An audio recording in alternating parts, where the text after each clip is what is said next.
如果有人咳嗽，当然首先要去看医生，但这主要是针对那些没有良好医疗条件的人。不过如果你想自己帮自己，你也可以自己制作止咳糖浆。最有名的就是洋葱止咳糖浆。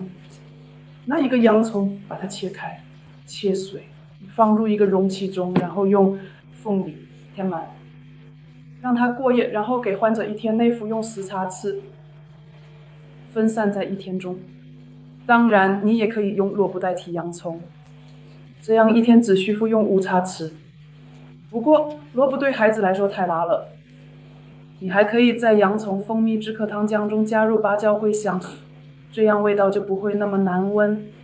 茴香蜂蜜也非常好，你可以在药妆店买到，茴香蜂蜜也非常好，还可以用于治疗腹泻和胃灼热。或者如果你有胃酸反流的问题，你可以将茴香蜂蜜也可以少量加入止咳糖浆中，然后每餐后饮用。当然呢，在别人看来，我每次吃完饭都拿出小瓶子可能有点奇怪，但你知道里面没有茴香油。也可以侧卧入水，并结合使用于创图，这样长期下来也可以对抗食道炎或胃炎进行对抗。一个来自爱尔兰的著名止咳偏方是黄油，